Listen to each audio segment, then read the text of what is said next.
We acknowledge the Ghana people as the traditional custodians of the Adelaide region and their spiritual relationship with their country. We pay respect to elders past, present, and emerging, and extend that respect to all First Nations people and their connections to land. Always was, always will be. Hello, everyone. Welcome back to The Three. Wise? Cousins. I hope you're having a great week so far. Obviously, it is a Wednesday, so we are halfway there. Only a few more days to go. Across from me, I've got Dion. How are you doing today? I'm good, my bro. How are you, man? I'm doing well. Like I said, it's halfway through the week, so we're trying to get through it. What are we covering today? So I'm going to be taking Brown Talk, and we're going to be talking about tamokos, tatals, tattoos, and cultural appropriation versus appreciation, and then just kind of see where we go in regards to that. Oh, very nice. Lots to talk about there. And I know we're all quite passionate about our tattoos, so that will be interesting. And then taking the head of the table, we've got our sis, Rini. How's it going? I'm just alive. I'm alive. Are you though? No. She's trying. Yeah, it's just that time of the week, but I'm happy to be here. Oh, well said. Okay, and what are you doing for us today? I'll be covering the stew, and I'll be getting into the best or worst advice you've ever received. Fab. Lots to talk about there as well. Interesting. I'm very interested to see your guys' responses. And what about you? And I'll be covering rapid fire today. And I think because of our first time, it was such a great success. We're bringing it back with another Am I the A-hole? Great success. Yes, great success. I like. So yes, remember, if you've got any opinions of what we've been saying throughout these episodes as well, we really love hearing what you have to say as well. So make sure you chime in the comments or in our social medias. And yeah, let's get straight into it. Take it away.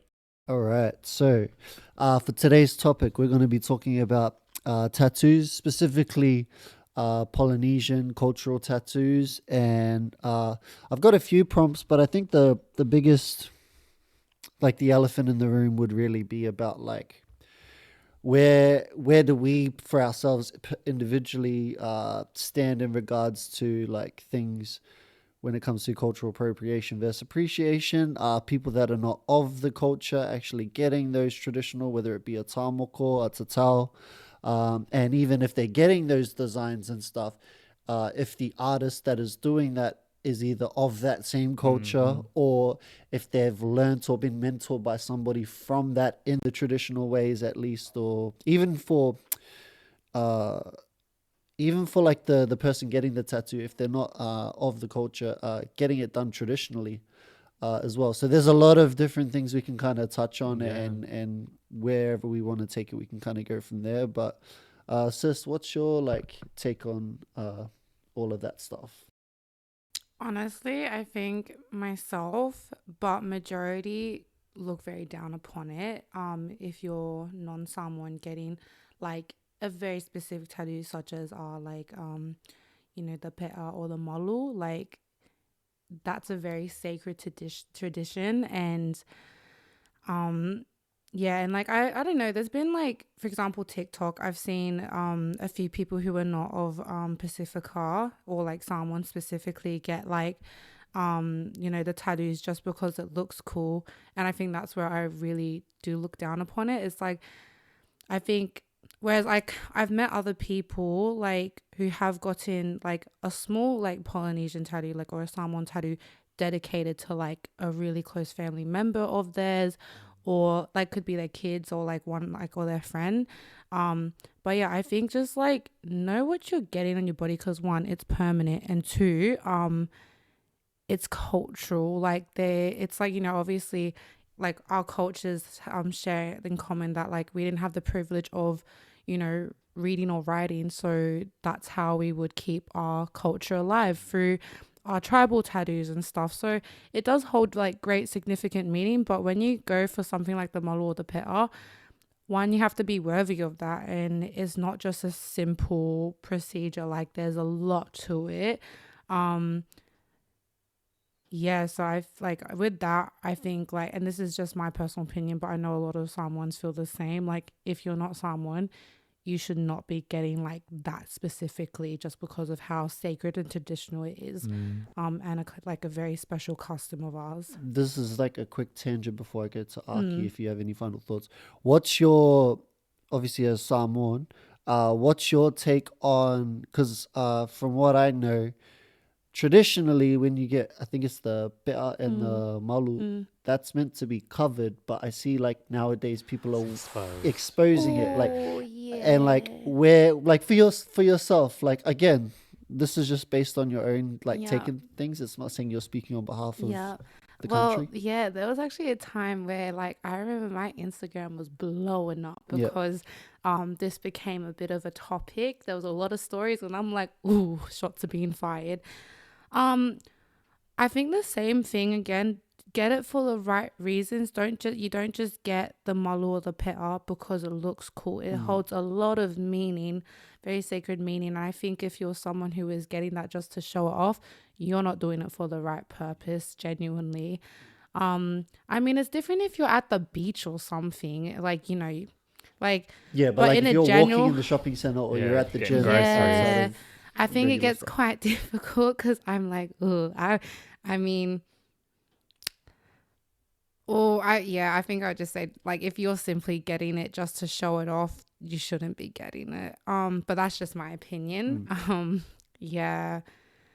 Yeah, I think that's all I have to say because I mean, I don't know. Like there's a lot of mixed feelings about that. Yeah. That's all right. We can table it and bring it I'm back just next like, time. ooh. That's all good, bro. What's your take on I think everything in general? it's interesting because I feel like from when I was young to now, there's been like a bit of an evolution of who's getting what, and it seems that like as the world becomes a bit more interconnected, it just seems like it's very accessible, which is it's fab. It means that like you know our cultures are on the map. However, I do think that unfortunately, the irony is that the culture is not being discussed or it's not being at the forefront of the conversation full stop, which is what, in my opinion, makes it such a pressing topic. I mean, fortunately, there's quite a few artists who focus either on tamoko or like kiri tuhi, I think it's called, which is like Māori designs, but not sacred. It's like inspired and it's designed for people not of the culture who just like the design. And so they can still have like a piece of the definitions of Māori design without it being as sacred, which I think is a great alternative. But in terms of like, I think like for me, I think it sort of encompasses everything. When you just look up like Māori tattoos, I'm sure everyone's sort of done it, whether it's Samoan, whether it's Tongan or whatever as well. And then you get this mishmash of a bit of Māori, Yeah, a bit of it's like it's not very Samoan, specific. and you can tell what elements come from because like yeah, there's some geometric like similarities, but there's some key like factors that are very different amongst us. And so when I see it sort of like fused together in this like not very cohesive way, it's just kind of like, oh, that's disappointing. Yeah. Because there's a flow to all of the art as well. Well, it tells a story. Well, not only that, but also like when you look at it and how it works on the anatomy of the body, it's supposed to, that whole discussion of like energy and mana as well, like it's supposed to accentuate that. And it's quite disheartening when it's just being made into basic shapes instead of what its intended purpose is for. So to circle back and to answer the question, I think there are ways to show your appreciation for a culture through tattoos. However, going straight to our sacred pieces is not the way to go. Agreed. And to expand on that as well, to consider going that route but not also doing it in a traditional method as well is something where it's just kind of like, okay, so we're ticking none of the boxes then. So yeah, that's kind of where I stand with it. Well said. And I mean, like for us as well, like we've talked about getting pieces of our culture done as well, and like I feel like I would love to get pieces like tamoko eventually, but that's why I leave certain areas of my body available like as a canvas. But I don't feel like I'm of a point in my life where I'm able to get one. And And so being able to recognize that, I think, is equally as important. Able isn't like ready, or able in terms Yeah, of like like I guess a coming of age, but not like physical age, but just, of Like a lion. yeah.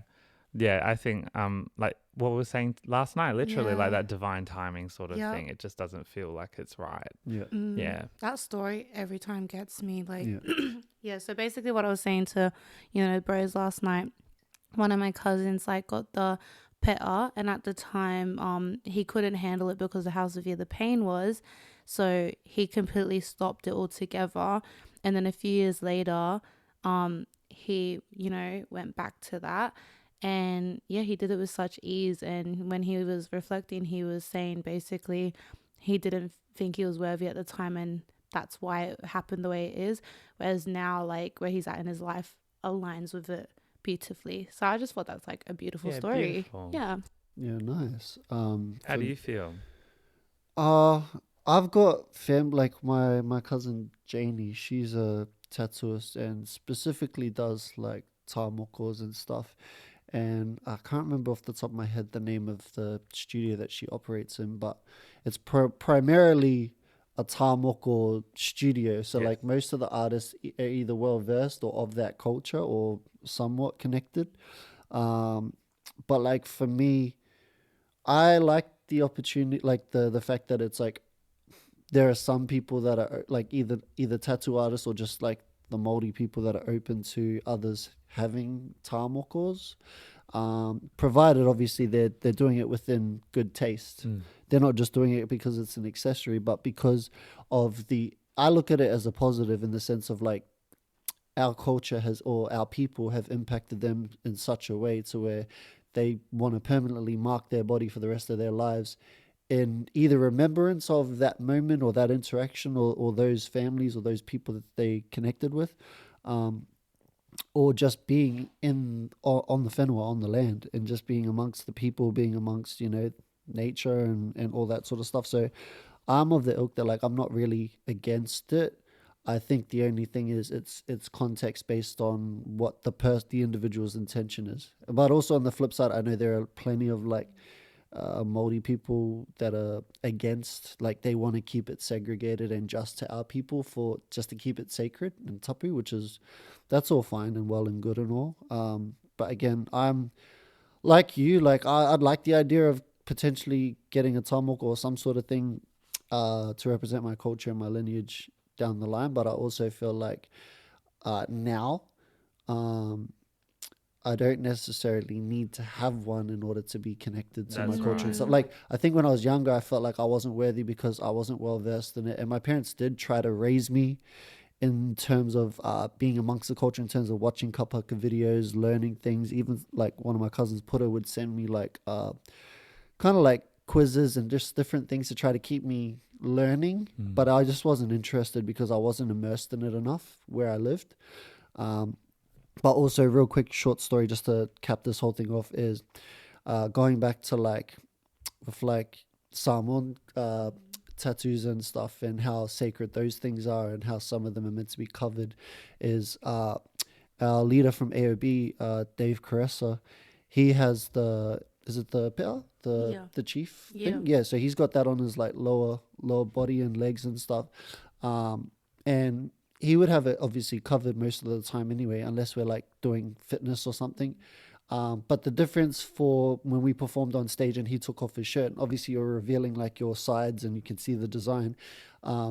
He's just very proud of his culture to the point where straight after our performance, this was like 2014 or whatever year it was, at Worlds in America, on the other side of the world, in front of the rest of our community and stuff, he did a full speech in Samoan, like straight away when they're like, oh, is anyone you want to thank? And then he just went boom, 5 minute speech, like, acknowledging everything and going through, what he goes through as well.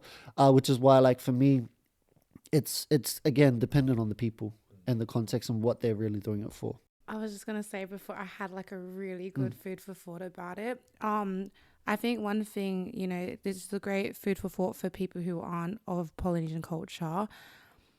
I've seen so many times where, specifically moldy people get discriminated against because of the tamokos on their face. So I just think a really healthy food for thought is because of what I mean, essentially our people have all gone through when it comes to being discriminated for our culture.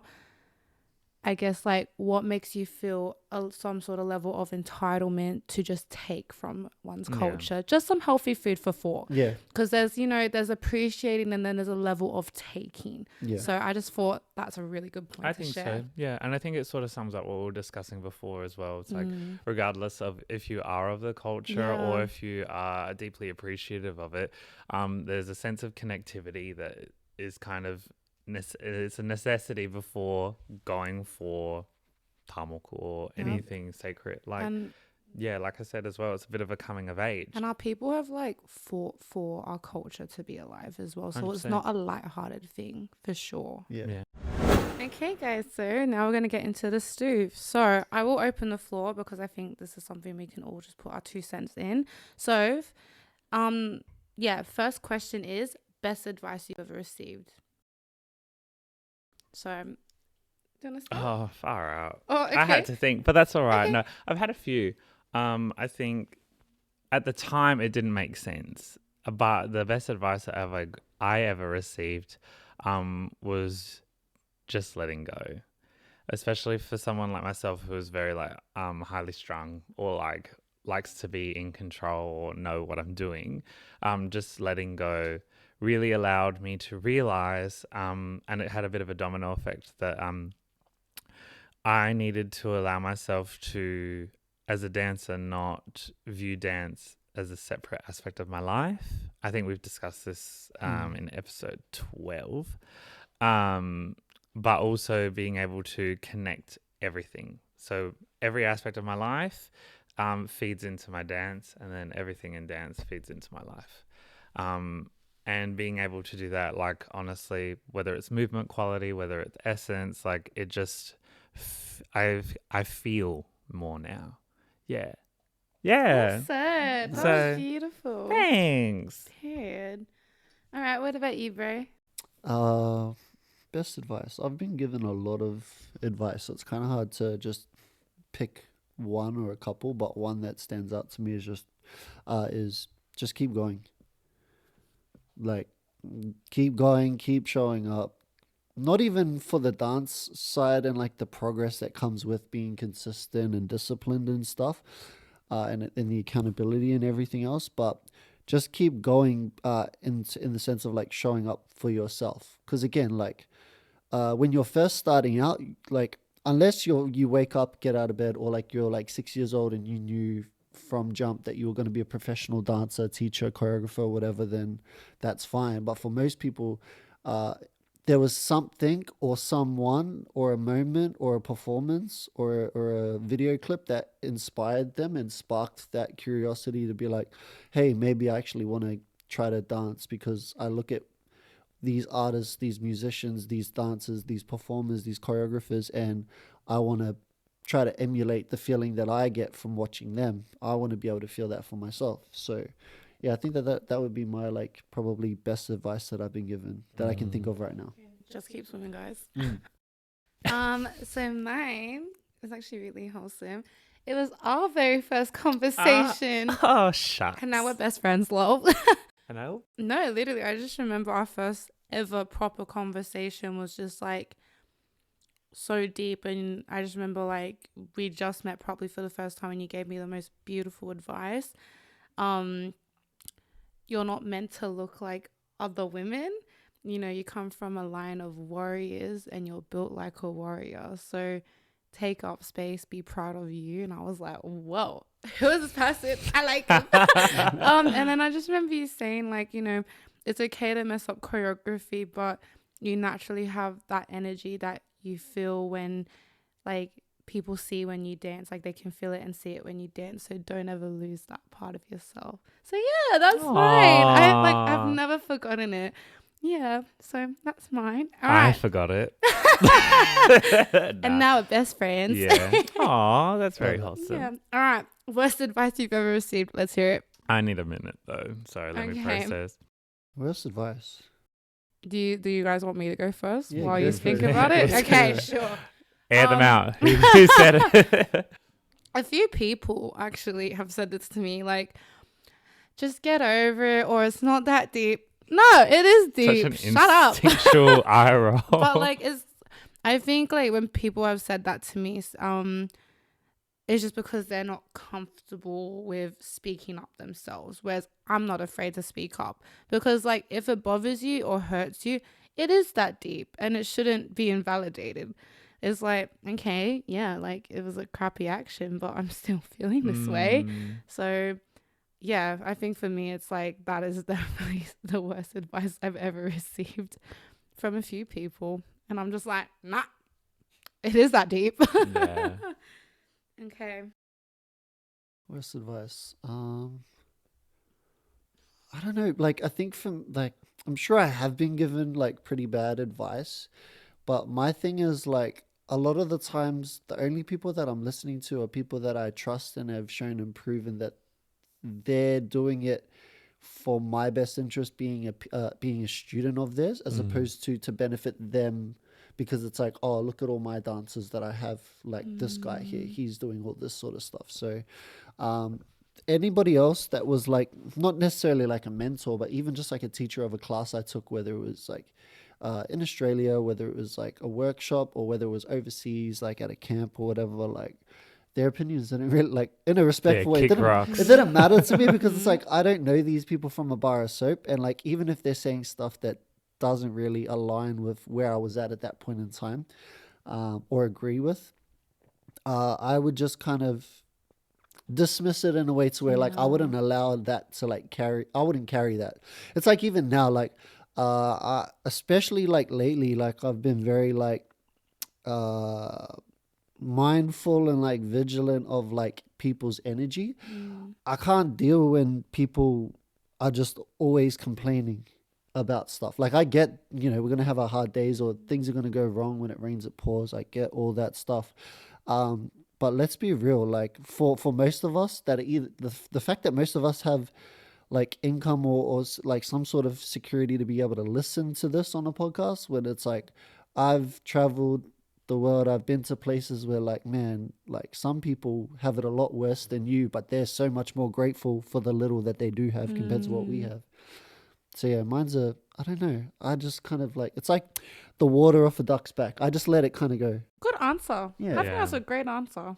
Yeah. I think for me, like, what's interesting is what I viewed as the worst pieces of advice at the time was just me. Maybe it was wrong timing or wrong circumstance, or like where I reacted in a way where it's like, this is just not it. But looking back at it, like there are some little pearls of wisdom here and there. For example, like I remember I was in a different crew when I was in my youths. Oh, yeah. And I remember at one point I was just expressing my frustration to my mum, and she just goes, I think you've outgrown them. And I just go, I thought it was the end of the world. I was like, nah, like this, because I poured a lot into it. Yeah. And ironically, this seems to be the theme of the season for a lot of us, where we outgrow. But I think at the time I took it as a bit of a personal jab, and I didn't recognize that like she was actually trying to like almost be a heat of caution. Like I think sometimes it's time to you move. think the worst thing at the time you don't realize is the biggest blessing. Honestly. And boy, have I experienced a lot of them. But I think just the straight up most doo-doo caca advice I've ever received was just kind of like, well, I had two. One of them was similar to you, just getting over it, but they were very like dismissive about it. They were like, just stop being a bitch. Oh. And I'm like, who are you? Like, and that's the thing. It's like, if you're actually in your feels, don't tell me that. I wasn't in my upset. feels. I was just tired. Well, I was like, so, and I'm like, I'm still doing it. I'm just a little bit fatigued. Like, yeah, okay. Yeah, the other piece of advice I received, similar to that, which wasn't even advice, was I was just told, they were like, who are you to talk? Like, you asked for my opinion. Ooh, that's just my opinion. I'm just thinking, wow, the world is hating on me today. Damn. Yeah, but that was the same person. So I hope you're blessed and highly favored. No. I hope you're doing well. I mean, I've said something like that to someone, like, why would I take advice from you, bro? Of all people. You know what? Well, that's the thing. I should have said that. I'm like, and who are you to talk? Because Mm, this is also the same person who like would literally be like, and for today's warm up, we're just gonna run the comp set straight away in the rain, in the cold, and then three of us got the flu, oh. and I'm just kind of like, this was your doing. You're a part of the problem. So, yeah, those are my worst advice, I reckon. Womp womp. Yep. Yeah. Yeah. Well, good answers, guys. Bloody hell. No, respectfully, there's some real idiots out there. Yeah. But you know I what? thought you though? were putting your hands up like, that's me too. You're like, me. No. You see how when you point the finger, I was doing this. What fingers were pointing at me? None. Thank you. Man. I was just going to say, though, that, like, although you can receive advice, whether it's good or bad, something that you eventually need to learn, and kind of what Dion was talking about as well, is, like, being able to filter it through and be like, what are you actually taking from any of this? Because, like, yeah, for me, being, like, feeling insulted by my mum was actually, like, what turned out to be a gem later on, and being able to recognize self-worth. So, yeah, take it as it comes. Think about what's being said. Don't take it as a personal insult, but also, like, don't make it, like, the be-all, end-all if it's not that deep. Well said. Thanks. Well said. All right, guys, and to wrap things up, we are in rapid fire. We are doing Am I the A-hole? A tried and true. I had a few, so I was a little bit hard pressed to figure out which one we're doing today, but I think this one is going to be a good one. Am I the a-hole for not making the Yes. trip cross country? Sir, Triggered. arrest this man. Damn. Am I the a-hole for not making the trip cross country to meet my nephew because my family are a-holes to my wife? Hi, my family hates my wife.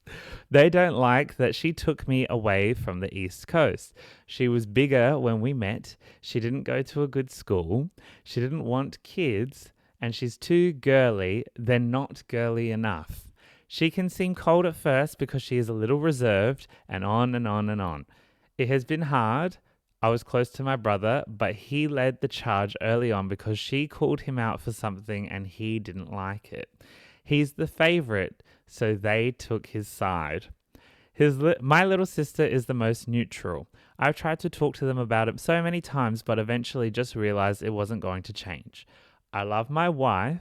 I have no regrets. No regrets. Not even a letter. This past Christmas will be the last. Oh, Damn.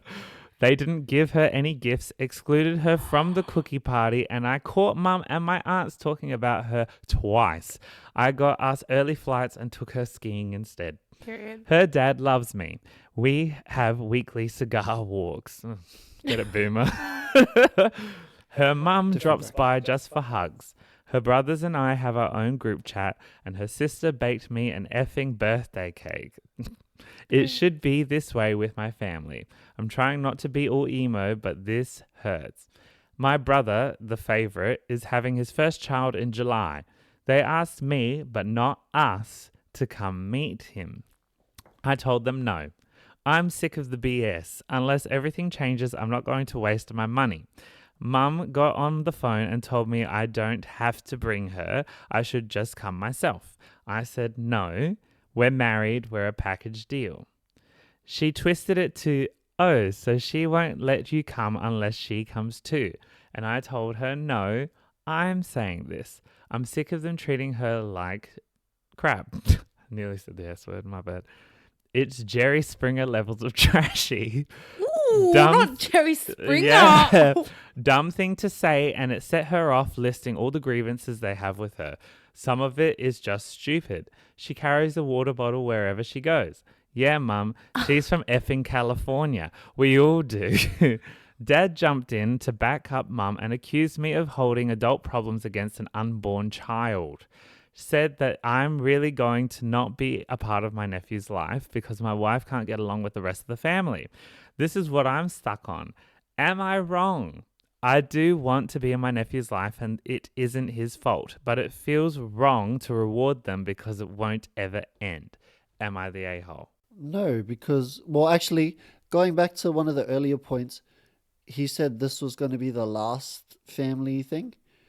Yes. Did he? So he obviously hadn't gone, they hadn't attended it yet, like that family gathering. But the fact that he's still going, knowing that his wife wasn't invited to like some of these occasions and stuff, red flag. But, you know, just to play devil's advocate, but the family, they just sound toxic. Like they're Hell just yeah. losers, bro. It's like, no, no. I think Nope. from the sounds of things as well, they're finding any which way excuse to not like your wife. It sounds like they already don't like their wife. They're just trying to find ways It's to like justify they made it. that decision already. It's like just for existing. Yeah. And like from the sounds of it, he's tried having healthy conversations and also setting healthy boundaries. Because like honestly, the way I look at it, when you get married to someone, yes, as important as your family is, they become your family Yes. too. So it's like that's going to be the person you're sharing children with. Yeah. So just as your parents prioritize, you know, The brother. each other and their kids, you do the exact same to your spouse. When you're in a relationship, the moment, like when it's a serious relationship and it's like they're meeting the family, it's family, like Christmases and birthdays and all that sort of stuff. Like once you're on that road to like, you know, if you're looking to get married or to be together for the long haul, then your partner becomes your number one priority. So That's like right. if you're like with like me and my girlfriend, it's like I've still got my mum, but like, you know, if things progress with me and my girlfriend and stuff, then she's going to become the top priority because they have to, because it's like this is the person you're going to carve the rest of your life Exactly. with, or potentially, you know what I mean? I think the gag is, and like the issue that I have with this is that your parents have walked a whole lot more miles than you have at this point in their life. Like, and the fact that they're treating this as like a very juvenile sort of situation, whilst you. Yeah, well, no, again, I think they're just picking anything apart because they don't like her. They don't need a reason. They just don't like her. And so my gripe with it is that you're trying to navigate how to be around people who are not on your same wavelength. And respectfully, there comes a point where you're just like, this isn't going to work. Yeah. And so you've either got to choose that you love your wife and that, like what Dion was saying, that she's your number one, or you decide that you're going to make it work. But then I argue that's not going to work either, because then the wife's going to feel a type of way because you're not protecting her from your toxic family. Yeah, it's more so like it's not that they don't like her, they just don't like the change that's come with him being in a relationship with her. Now, if she didn't pull them to move across the other side of the country and all this other stuff and pull up the brother, then it wouldn't be an issue, because she wasn't trying to rock the boat. That was just where their path ended up going as a couple. That's right. Which went against what the family ideally thought. We're going to grow up together, or the kids are going to get to know each other, go to school together, all that. But like, what if it was his decision to travel across? Like, well, I mean, to be honest, whether it is or isn't, again, like, matter. Yeah, it doesn't matter, because they're still moving away. They're creating a change in the dynamic. I was gonna say, this reminds me of, like, I'm not gonna say who, just cause, but like two people I know very, very well, that are both married. He had to set very heavy boundaries with his family because his siblings are just haters. Like, getting to hear, like, know both sides, or like from the wife and the husband of the situation. He's like, I love my wife and she's the best thing I've ever had. I don't get how my family can't see this. And knowing her, she's not a rude person, and if anything, she's such a giver. Because his family also don't live here as well, so which makes it a bit trickier. But when I know that there's been like healthy conversations, because this just reminded me of all of that, and just watching him set boundaries, like, why can't you just like love me and want me to be happy? I'm happy. Like, what is bad about this? Well, because it's suspect to change, Yeah, and you no longer have the leverage. And hot take, blood isn't always everything. I'm sorry. There's a level and a line to how much disrespect you can tolerate. So if healthy conversations aren't gonna make any healthy changes or just creates worse, I think, you Something's know gotta what? go. Exactly. Yeah. So I think snip, snip. the biggest problem is that like a lot of people, they get set in like their circle has to remain the same circle the whole time. Me, I'm very much of the ilk that like, you know, every like a lot of relationships and friendships have their seasons. Some are for a lifetime, some are just for a chapter in a moment, which is fine. But it's coming to the understanding and realization that like, okay, I thought I was going to be close with this specific person or all these people, and we're going to grow old. They kids going to go to school together, the whole, you know, white picket fence dream, but then it doesn't end up that way. And that's where people get caught up and stuck. So I think just being okay with like, for myself, like I not constantly, but like I've learned to distance myself from some people. I've learned to cut people off completely. And then I just kind of do that periodically, like regardless of how busy people are, like your your circle should be your ride or dies that you know you can lean on and support and stuff. That's right. Well Yeah. said. So Reddit determined that you are not the a-hole. Period. Quickly, just a couple of The just council. yeah, literally. Just a couple of comments in the section as well. So one person says, "You are a hero. Your family hates your wife for no reason. You see how much that hurts her and how ridiculous the grievances are, and you are holding them accountable. The unborn child isn't going to be bothered by you being or not being in their lives. It is your adult family who made the choice to be terrible, and they are the ones who will suffer for it. Mute their phone calls and spend your time with decent humans. I'm so sorry that you had to make this choice, but good for you. Good on you for making it and not making your wife put up with disrespect." Yeah. Absolutely agreed. Well said. Get it, M fruity fly. Pretty fly. Literally. And then another person also said,